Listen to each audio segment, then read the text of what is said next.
할렐루야, 안녕하세요. 마태복음 22장 공부하겠습니다. 1절, 예수께서 다시 비유로 대답하여 이르시되, 여기에서 보시면 예수님께서는 다시 비유로 대답하셨다고 합니다. 즉, 예수님은 모든 것을 비유로만 이야기하셨다는 것을 알 수 있습니다. 이 뜻은 모든 사람이 하나님께로부터 선택받아서 하나님의 자녀가 될 수 없다는 것입니다. 알아들을 수 있는 사람만이 하나님께로부터 선택받은 자녀라는 뜻입니다. 2절, 천국은 마치 자기 아들을 위하여 혼인잔치를 베푼 어떤 임금과 같으니 그 종들을 보내어 그 청한 사람들을 혼인잔치에 오라 하였더니 오기를 싫어하거늘. 2절과 3절에서는 임금이 자신의 아들을 위해서 혼인잔치를 베풀며 사람들을 초대했습니다. 하지만 사람들이 혼인잔치에 오기를 싫어했다고 합니다. 여기에서의 임금은 하나님 아버지를 뜻하는 것이며 이 세상의 사람들을 하나님께서 천국으로 초대를 하셨지만 사람들이 하나님의 말씀에 순종하지 않고 하나님의 자녀가 되는 것을 거부했다는 뜻입니다. 4절, 다시 다른 종들을 보내어 이르되 청한 사람들에게 이르기를 내가 오찬을 준비하되 나의 소와 살찐 짐승을 잡고 모든 것을 갖추었으니 혼인잔치에 오소서 하라 하였더니 그들이 돌아보지도 않고 한 사람은 자기 밭으로 한 사람은 자기 사업하러 가고 그 남은 자들은 종들을 잡아 모욕하고 죽이니 임금이 노하여 군대를 보내어 그 살인한 자들을 진멸하고 그 동네를 불사르고 이에 종들에게 이르되 혼인잔치는 준비되었으나 청한 사람들은 합당하지 아니하니 내 거리의 길에 가서 사람을 만나는 대로 혼인잔치에 청하여 오라 한대.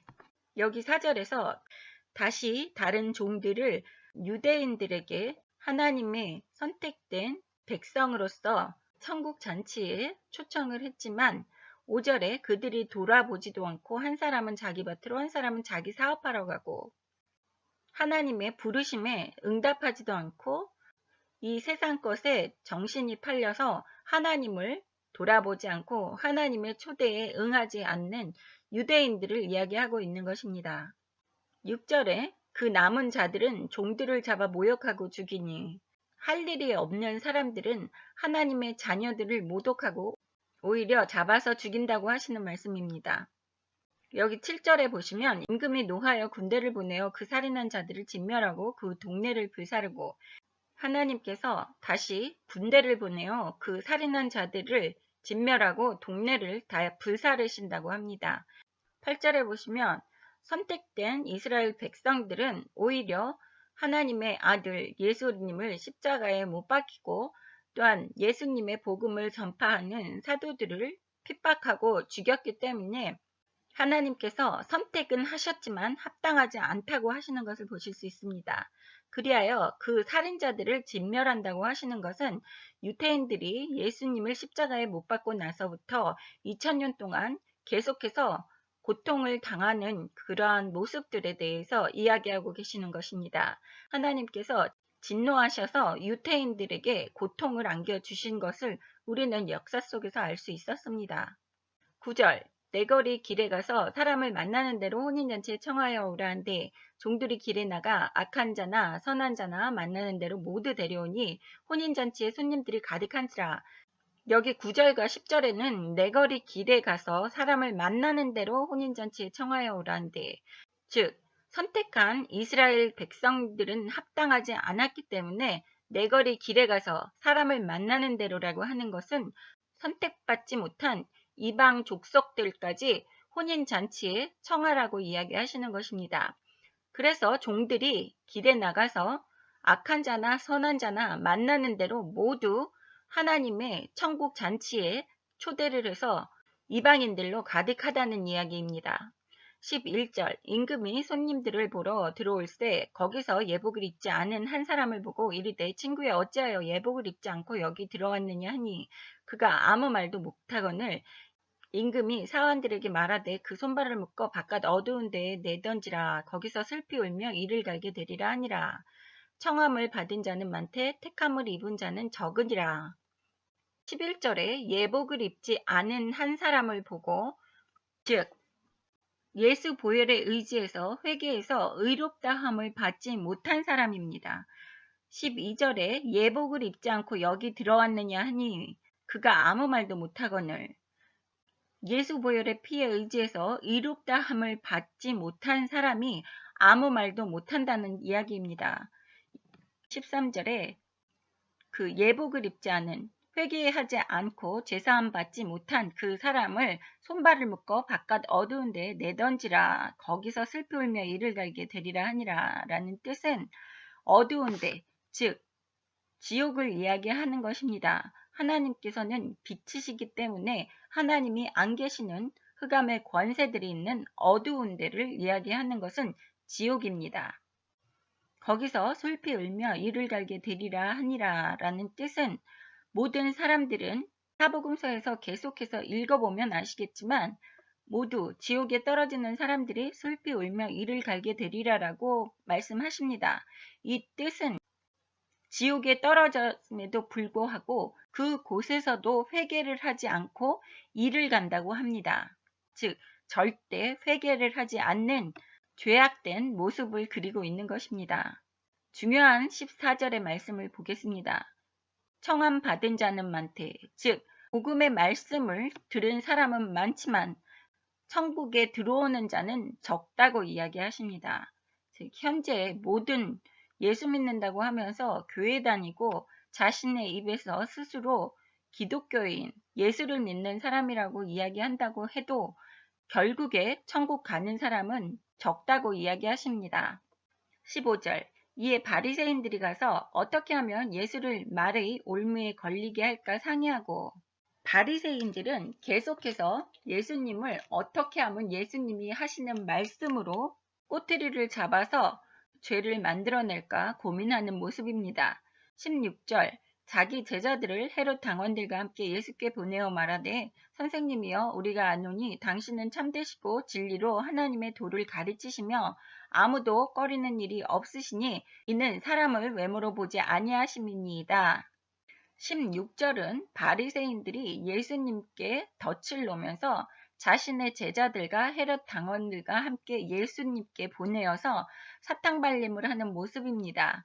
우리가 아노니 당신은 참되시고 진리로 하나님의 도를 가르치시며 이렇게 믿지도 않으면서 입술로만 이야기하는 현재를 살고 있는 많은 그리스도인들도 있을 것입니다. 자신들이 예수 믿는다고 하면서 자신들의 입술로 하는 기도와 찬양이 진심에서 우러나오는 것이 아니라 자기 자신을 함정에 빠뜨려뜨리는 일이라고 보실 수 있습니다. 그들은 예수님이 하나님의 도를 가르친다고 생각지도 않았습니다. 17절 그러면 당신의 생각에는 어떠한지 우리에게 이르소서 가이사에게 세금을 바치는 것이 옳으이까 옳지 아니하니까 하니 그래서 17절에 세금을 바치는 것이 옳으냐 옳지 아니하는 것을 묻기 위해서 16절에서 당신은 참되고 진리로 하나님의 도를 가르치시며 아무도 꺼리는 일이 없으시니 이는 사람을 외모로 보지 아니하심이니이다 라고 먼저 함정을 삼는 것을 보실 수 있습니다.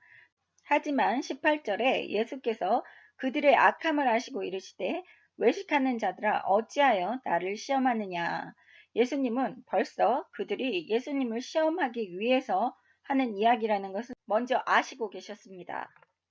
19절 세금 낼 돈을 내게 보이라 하시니 데나리온 하나를 가져왔거늘 예수께서 말씀하시되 이 형상과 이 글이 누구의 것이냐. 이르되 가이사의 것이니이다. 이에 이르되 그런즉 가이사의 것은 가이사에게 하나님의 것은 하나님께 바치라 하시니 그들이 이 말씀을 듣고 놀랍게 여겨 예수를 떠나가니라. 19절에서 보시면 예수님께서 내야지 되는 돈을 보여달라고 하셨습니다. 그리고 그 데나리온을 그들에게 형상과 글이 누구의 것이냐고 물어보십니다. 이것은 가이사의 것이라고 그들이 대답을 했지만 가이사의 것은 가이사에게 하나님 것은 하나님께 바치라 하시니 즉 예수님의 현명한 대답 때문에 이 말씀을 듣고 놀랍게 여겨 예수님을 더 이상 괴롭히지 않고 이 사람들이 떠나갔습니다. 예수님께서는 하나님을 섬기는 것에 소홀하게 해서도 안 되고 또 이 세상 것에 속한 것은 이 세상 것이라고 이야기하시는 것입니다. 지금 현재를 살고 있는 우리들은 어떤 것이 하나님 것이고 어떤 것이 세상 것인지를 구분을 하고 그것에 대한 처신을 해야지 된다는 것입니다. 23절 부활이 없다 하는 사두개인들이 그날 예수께 와서 물어 이르되 선생님이여 모세가 일렀을 때 사람이 만일 자식이 없이 죽으면 그 동생이 그 아내에게 장가들어 형을 위하여 상속자를 세울지니라 하였나이다. 우리 중에 7형제가 있었는데 마지가 장가들었다가 죽어 상속자가 없으므로 그 아내를 그 동생에게 물려주고 그 둘째와 셋째로 일곱째까지 그렇게 하다가 최후에 그 여자도 죽었나이다. 그런즉 그들이 다 그를 취하였으니 부활 때에 일곱 중에 누구의 아내가 되리이까? 예수께서 대답하여 이르시되 너희가 성경도 하나님의 능력도 알지 못하는 고로 오해하였도다. 부활 때에는 장가도 아니가고 시집도 아니가고 하늘에 있는 천사들과 같으니라. 죽은 자의 부활을 논할진대 하나님이 너희에게 말씀하신 바 나는 아브라함의 하나님이요 이삭의 하나님이요 야곱의 하나님이로라 하신 것을 읽지 못하였느냐. 하나님은 죽은 자의 하나님이 아니요 살아있는 자의 하나님이시니라 하시니 무리가 듣고 그의 가르침에 놀라더라. 23절부터 33절까지는 부활에 대한 사두개인들의 질문입니다. 어떤 사람이 자식이 없이 죽고 그 동생이 그 아내에게 장가들고 또 형을 위하여 자식을 낳아주어야지 됨에도 불구하고 이 7형제가 모두 그 한 여자에게 장가를 들었지만 그 여자가 죽기까지 자식을 얻지 못하였을 때 부활 때에는 그 7명의 형제 중에서 어떤 사람이 그 여자를 아내로 취하냐고 물어보는 것을 보실 수 있습니다. 29절에 예수님께서 성경도 하나님의 능력도 알지 못하는 거로 오해하였도다 라고 이야기하십니다. 제가 계속해서 이야기를 하고 있지만 예수님께서 사복음서에서 말씀하시는 것은 영적인 것에 포커스를 맞춰서 이야기하시는 것입니다. 이제 육체가 다 죽어서 썩어서 육체를 벗고 있는 영적인 상태에서는 남편과 아내라는 관계가 성립될 수가 없는 것입니다. 부부라는 관계는 육체가 있어야지만 성립되는 관계이기 때문입니다. 그래서 이 세상에서 육체적으로 이어진 관계, 부모, 형제 이러한 모든 관계들도 육체가 죽으면 아무런 관계로 엮여질 수 있는 끈이 없다는 뜻입니다. 그래서 30절에 보시면 부활 때에는 장가도 아니가고 시집도 아니가고 하늘에 있는 천사들과 같으니라. 영적인 존재인 천사들과 같이 우리는 육신이라는 그 감옥에 얽매여서 살지 않아도 된다는 것입니다. 예수님께서 31절에 말씀하시는 것은 하나님이 말씀하신 바 죽은 자의 부활을 논할진대 즉 죽은 자 육신으로 있고 육신이 죽을 수밖에 없는 사람의 부활, 영원한 삶, 영생을 얻는 것에 대해서 이야기하는 것이라고 말씀하고 계십니다. 그렇기 때문에 그들의 질문이 잘못됐다는 것을 이야기하고 계십니다. 32절에 나는 아브라함의 하나님이요 이삭의 하나님이요 야곱의 하나님이로라 하신 것을 읽지 못하였느냐라고 이야기하시는 것은 변함없으신 하나님이시고 아브라함과 이삭과 야곱과 언약하신 그 약속을 꼭 지키시는 그러한 변함없으신 하나님이시라는 것입니다.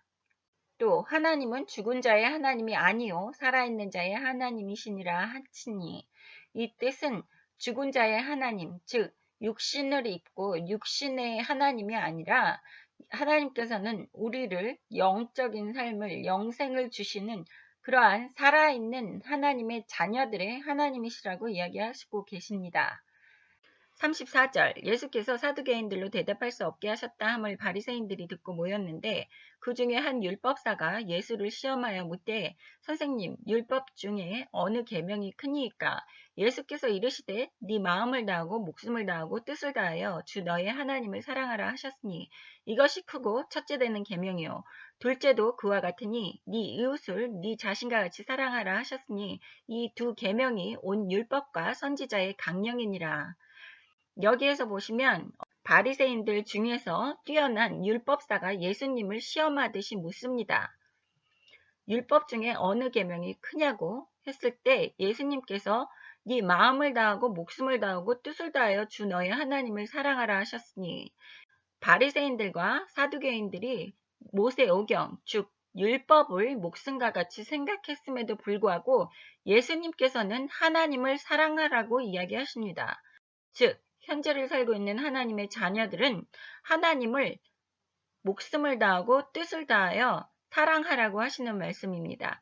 그렇게 했을 때에는 우리가 모세오경 하나님의 율법을 꼭 지킬 수밖에 없다는 것입니다. 하나님을 사랑하기 때문에 우리는 하나님 말씀에 꼭 순종을 하고 모세오경을 무시 안 한다는 이러한 깊은 뜻을 내포하고 있는 것입니다. 이것이 크고 첫째 되는 계명이요.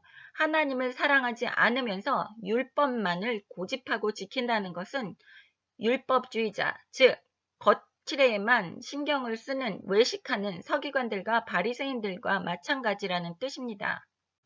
둘째도 그와 같으니 네 이웃을 네 자신과 같이 사랑하라 하셨으니, 즉 예수님을 이 십자가에 못 박혀 돌아가시는 계획까지 세우셔서 이 세상에 보내주신 하나님의 그 사랑을 기억하고 하나님께로부터 받은 예수님의 십자가의 사랑을 통해서 이 세상 사람들을 사랑해서 복음을 전파하고 그들도 천국으로 갈 수 있게, 즉 구원받을 수 있게 사랑하라고 하시는 말씀입니다. 이 뜻은 네 이웃을 네 자신과 같이 사랑해서 그 이웃이 하나님의 말씀에 불순종하는 것까지 덮어주고 모른 척하라는 뜻이 아닙니다.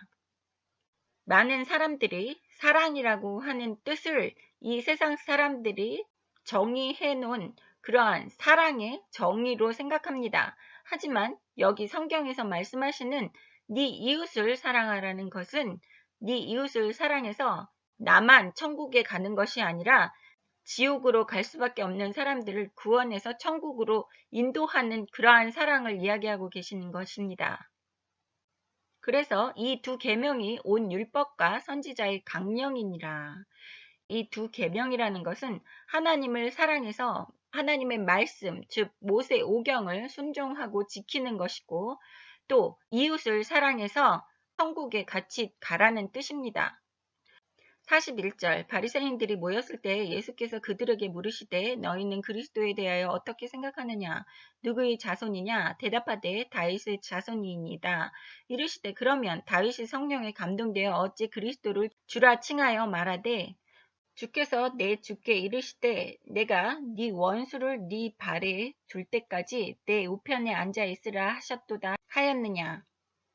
41절부터 46절까지는 이번에는 예수님께서 바리새인들에게 질문을 하십니다.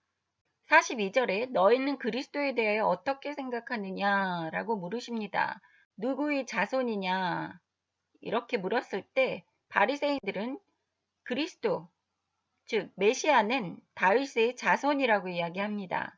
43절에 예수님께서 논리적으로 그러면 다윗이 성령에 감동되어 어찌 그리스도를 주라 칭하여 말하되, 이 뜻은 메시아로 이스라엘 백성들을 구원할 그리스도가 태어날 때에 다윗의 후손으로서 다윗이 조상이 됨에도 불구하고 다윗이 어찌하여 주라고 칭하였느냐고 물어봅니다.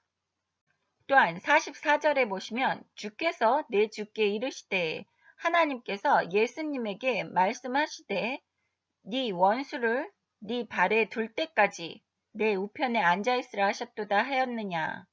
이 뜻은 예수님께서 하나님의 우편에 앉아 계셨다는 것입니다. 예수님이 태어나시기 1000년 전에 그때도 다윗은 자신의 후손으로 태어날 그리스도에게 주라고 이야기했다는 것입니다. 45절에 보시면 다윗이 그리스도를 주라 칭하였은즉 어찌 그의 자손이 되겠느냐 하시니, 다윗이 자신의 후손으로 태어날 메시아를 주라고 칭했는데 어떻게 하여 그 사람이 다윗의 자손이 되겠느냐는 뜻입니다. 여기에서도 다윗은 자신의 육체적인 그 후손이라고 생각하고 이야기한 것이 아니라 영적인 관계로서의 주라고 이야기하고, 이 사람들은 육체적인 관계에 다윗의 후손을 생각하고 대답을 하고 있다는 것을 보실 수 있습니다.